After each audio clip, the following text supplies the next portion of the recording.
ఒకప్పుడు తెలుగు సినీ పరిశ్రమలో చాలా మంది హీరోయిన్స్ కొత్తగా వెండితెరకు పరిచయం అయ్యారు. అతి తక్కువ సమయంలోనే అందం, అభినయంతో ప్రేక్షకులను ఆకట్టుకుని తమకంటూ మంచి గుర్తింపు తెచ్చుకున్న తారలు చాలా మంది ఉన్నారు. అందులో ఈ హీరోయిన్ ఒకరు. అప్పట్లో దర్శకేంద్రుడు రాఘవేంద్రరావు పరిచయం చేసిన హీరోయిన్లలో ఆమె కూడా ఒకరు. బాలీవుడ్ ఇండస్ట్రీలో ఫేమస్ అయిన ఈ ముద్దుగుమ్మను తెలుగు తెరకు పరిచయం చేశారు రాఘవేంద్రరావు. శ్రీకాంత్ హీరోగా నటించిన అందమైన ప్రేమ కథా చిత్రం తాజ్ మహల్ సినిమాతో హీరోయిన్ గా టాలీవుడ్ ఇండస్ట్రీకి పరిచయం అయింది.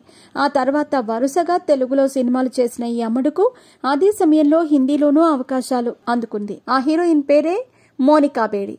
పంజాబ్లోని హోషియాపూర్ జిల్లా బచ్చేవాల్ గ్రామంలో జన్మించిన ఈ చిన్నది ఢిల్లీ విశ్వవిద్యాలయంలో విద్యాభ్యాసం పూర్తి చేసింది.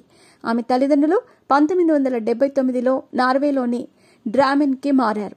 తెలుగులో తాజ్ మహల్, శివయ్య, సోగ్గాడి పెళ్ళాం, సర్కస్, సత్తిపండు, చూడాలని ఉంది, స్పీడ్ డాన్సర్ వంటి సినిమాల్లో నటించి మెప్పించింది. ఆ తర్వాత సురక్ష మూవీతో బాలీవుడ్లోకి అడుగుపెట్టింది. ఇక ఇదంతా పక్కన పెడితే ఈ బ్యూటీకి అప్పట్లో మంచి ఆఫర్స్ వచ్చాయి. కానీ కెరీర్ పీక్ లో ఉండగానే పలు వివాదాల్లోనూ చిక్కుకొని సినిమాలకు దూరమైంది. సెప్టెంబర్ 2002లో నకిలీ పత్రాలపై దేశంలోకి ప్రవేశించినందుకు పోర్చుగల్లో ఆమెతో పాటు అబూ సలీం అనే భారతీయ గ్యాంగ్స్టర్ అరెస్ట్ చేశారు.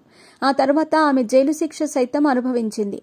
2006లో ఫేక్ పేరుతో పాస్పోర్ట్ తెచ్చుకున్నందుకు ఈ నటిని భారత న్యాయస్థానం దోషిగా నిర్ధారించింది.